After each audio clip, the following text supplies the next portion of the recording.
People helping people. People helping people.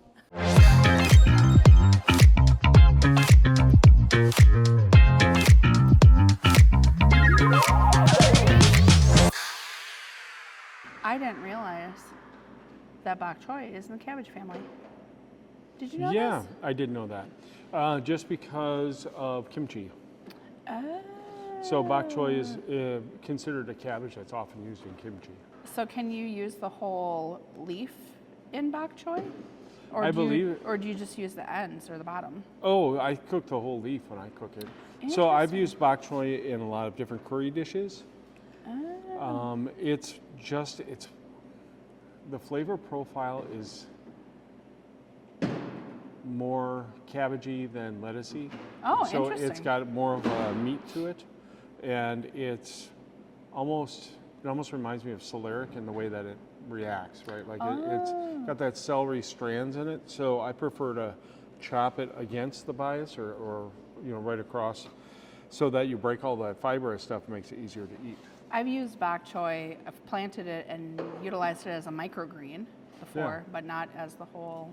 Yeah, it's a very Fun. versatile vegetable. It really is. And it grows really well on our hydroponic farm. Last year we did a trial on bok choy and then we were selling it to Ryan's on York. Awesome. So maybe something that we try again, because I did not realize that it was in the cabbage family. Yeah, it's awesome. And it's fun to cook with different ingredients from different places, right? Like I see this sheet that you have, there's a bunch of different types of cabbage, and Yeah. each one is good for different applications, right? How would you use a Napa cabbage? A what? A Napa. Oh, Napa cabbage is used in a lot of salads. You can shred it Okay. so really well. It's more like the next step up in turgidity or in toughness from the bok choy. So the bok choy is kind of this loose cabbage, and then this one, Napa cabbage, is still tight, and it can be used in those other applications, but it's also still loose, right? And so, like when you have a red cabbage, where everything's just so compact, Yeah, right, it's very- and hard, yeah. Napa's in the middle of those. I feel kind of bad for the red cabbage because I feel like it's just a garnish. And I didn't realize, I mean, this is maybe my own ignorance because I'd see it in like the salad blend mix kits that you get at the grocery store. Yeah. And I never really saw a red cabbage whole until probably just a few years ago at the farmer's market. Yeah. And it just shows like, you're never too old to learn new things, especially about fruits and vegetables. But the UW Extension Foodwise, they brought us samples in our food pantry as nutrition education this last month related to cabbages, and it was really interesting to have it in kind of like a coleslaw with apples. So Yeah, it yeah. was very, very unusual, and I'm learning to like the red cabbage. It's not just the redheaded stepchild of the Well, cabbage family. it's kind of those, that cabbage family is kind of really power packed with energy, right? So you'll see a lot of kits if you're in the produce section of the grocery store. They'll do a prepackaged cabbage kit. Is really what it is, and they call it, I can't remember what it's called, but it's like a mixed salad blend that you'd buy, and then it comes with separate things that you could open and put with it. It's super expensive. Best thing to do is to buy the raw cabbage and make those kits on your own, Sure. or using ingredients you have and experiment with them. And then all you have to do is add maybe a dressing or an oil and vinegar, something like that, to give it a little bit more flavor. But you can throw anything in there in that awesome I like chopped that it- salad. It's called a chopped chopped salad. I like that it lasts a long time too. Like you can Yeah. keep it in the back of your, fridge or whatever for weeks on end. And if some of the outer leaves are not so great, peel them off, and you still have a good, Yeah. cabbage on the inside. So So lettuce is best used right away. Cabbage, you can store, you can pickle. Do you ever have, like that time you can saute it with onions and potatoes. Sauerkraut. And sauerkraut, very Yeah. simple recipes. And it also is pretty big in a lot of the cultural diets of our area. So cabbage is very versatile. That's when awesome. you think about the Hmong population, they use a lot of cabbage. The Polish, the Czech cuisines all have cabbage in them. So Sure. it's a pretty cool vegetable. Sorry, here's I love well, here's cabbage. our TED Talk on cabbage. Yeah. Well, it's because of harvest of the month. We're focusing on cabbage this month for the month of December. Last month we were focusing on carrots. Next month is potatoes. So we're going to get loaded with our mashed potatoes here at Grow It Forward next month. But Thank you to Seasonal Harvest for the red cabbage that's featured this month as a part of our Harvest of the Month series. Cool. So what is Harvest of the Month? Is that something Sure. that we come up with here at Grow It Forward? Is that from another organization? It's a partnership we have with UW Extension Foodwise, and some of you may have heard about some of the challenges related to Foodwise this year. Their program has kind of went a little bit to the wayside due to some funding issues, but in Manitowoc, fortunately, our program providers were able to secure funding on behalf of the West Foundation, along with some other supporting agencies, to continue this nutrition education here in Manitowoc County. So right now, 42% of Manitowoc County is obese, 72% are overweight. So we're wanting to focus on healthy food aspects and continue this nutrition education. So once a month, UW Extension Foodwise comes into our pantry. They provide nutrition education for us. And we had the recipe this month on cabbage and apples, kind of in a slaw, very interesting and quite tasty. So very grateful for our I think partnership. that's awesome. And for our clients, you know, you get this bag of ingredients, sometimes you don't know what to do with it. The more you know about the nutritional value and the cooking, how to cook different things. I remember when I was growing up, you know, the problem that I had was when I had money, I thought, you know, candy bars, those have nutritional value, right? So I would buy a candy bar. When I had, you know, Grandpa would give me $1 or something. And the problem was, I've trained my brain to just do that, and it turns out that's like the poorest thing you could do for your body. Right. So learning how to use some certain ingredients is really helpful for anybody. And as a result, I think the reason I'm type 2 diabetic is because I had very poor nutrition education and grew up in a, you know, a place where we just wanted food for the energy points. So it's really important to learn how to cook this stuff, and cabbage is a wonderful, versatile vegetable. So it's awesome they're doing that. Education's part of what we do, right? And, you know, you and I were talking earlier today about how, you know, we kind of missed the early days of the pandemic when we were cooking at home and more homebound and spending time with family. And, you know, I can recall going back to the early 80s when my mom went to work in the household to provide benefits for our family. The meals changed almost overnight. We went from full, you know, cooked dinners at the table, having that conversation, to now TV dinners, things that are neon in color. We'd have cereal for supper, which I know is definitely, you know, a lot of families can relate to that kind of way of living. But I appreciate the nutrition education because I'm learning along this way as well, and trying new things and kind of branching out in my palate because, you know, I really enjoyed the TV dinners when they came in the foil tray and you had to put them in the oven, not in the microwave. I'm that old, thank you. So, you know, it's interesting to break down those foods that I love and how to recreate them at home too, and learn how to do that on a budget, which for many of our families who come into our pantry, they might not get all the things that they need in order to create some of these meals. So if you're giving to our organization, think about how to round out some of the gifts that we have on the shelf. For example, if we have a lot of canned goods, canned fruits and vegetables, you know, we might not be able to turn that into a stir fry because we don't have things like soy sauce or teriyaki or, you know, some of the vinegars. If we wanted to make, you know, a coleslaw that requires the vinegar, seasonings and spices often we don't have on the shelf. So if you're looking for some alternative gifts to give to the pantry to help round out those food baskets, that would be one way that you could give. Yeah, I agree. And, you know, looking over at the shelves over there, I see marinara sauce. Yes. Well, you know, like you could make noodles and spaghetti sauce. I mean, you know, those type of sauces and staple items are really important for families to have right. so they can cook fresh food. Awesome. Well, Foodwise is great. What's the next vegetable? Do you know? So we're going to be focusing on potatoes for next month. We'll be getting those from Awesome Farms. We have been making some purchases to Awesome Farms, buying what they would call their number 2 potatoes.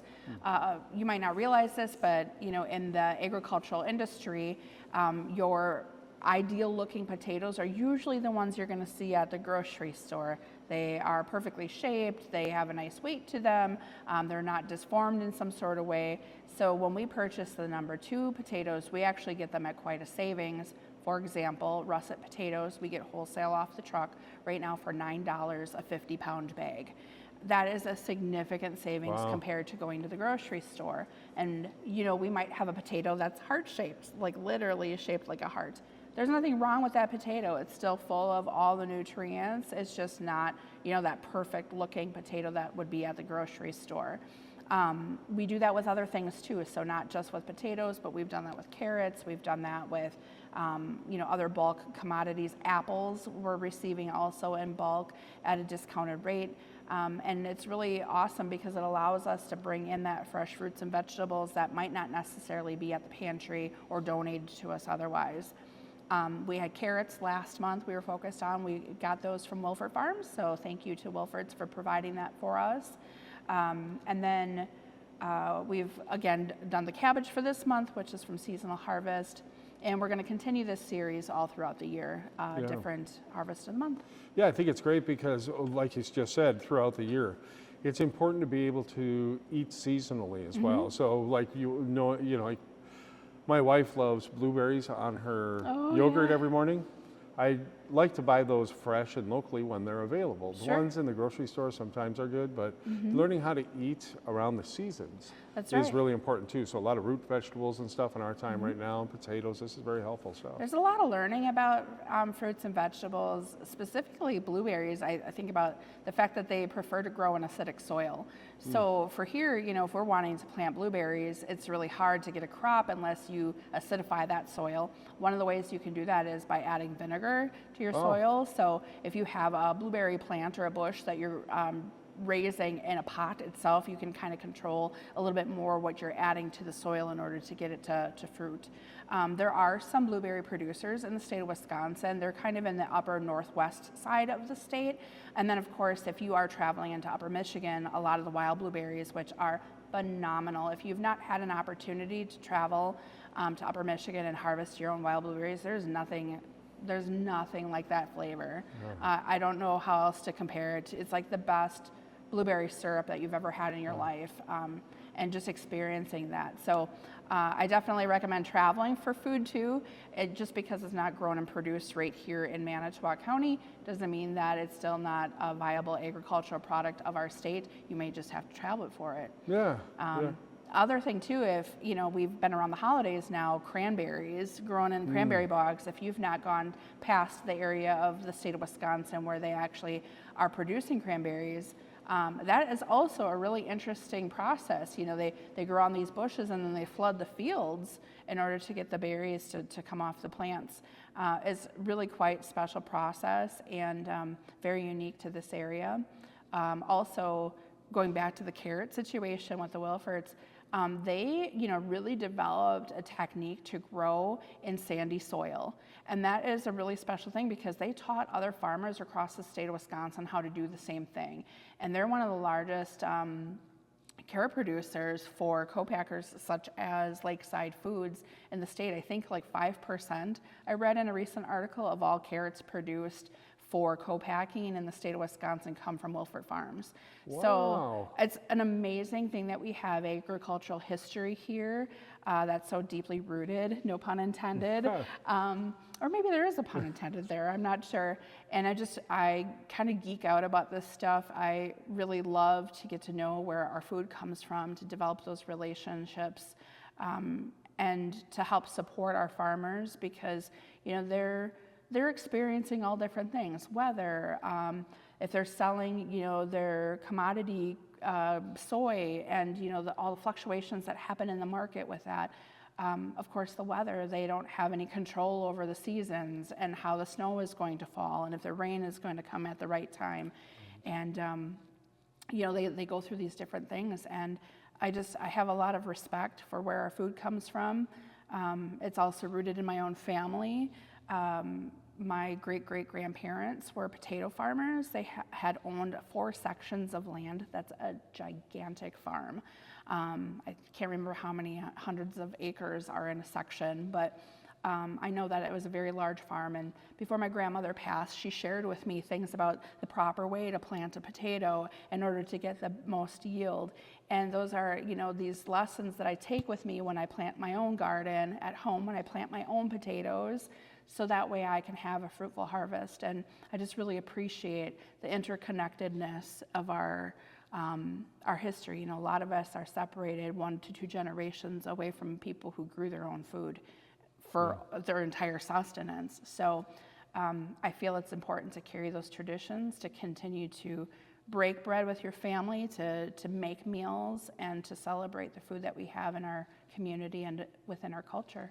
Yeah, Wisconsin's super rich, isn't it? Yeah. It's funny because my family on my mother's side and Tina's family, my wife's family, we're both cheesemakers. And it's like a generation or two gone. But I remember my grandfather made sausage as well, so he worked for Sheboygan Sausage Company.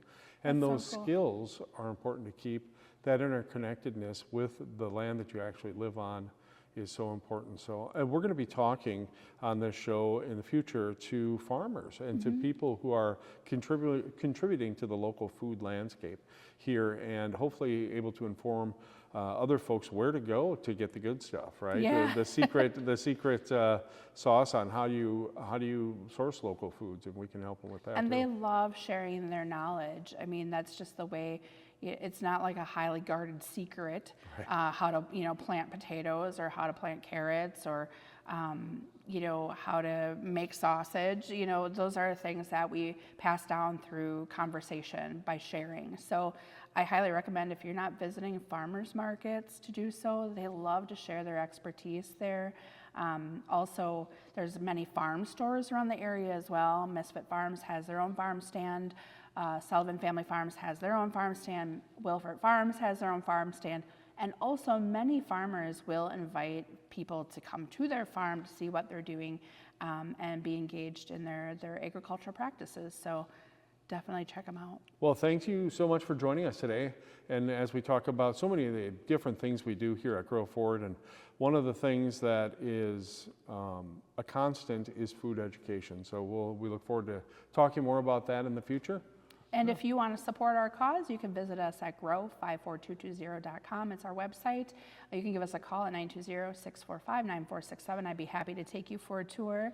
And also, we have a dollar for dollar match right now through the end of the year, through December 31st, thanks to some generous sponsors who are helping us raise over $600,000 for our mission. So if you appreciate what we do here in the community and you want to see us do more, come and support us. Thank you.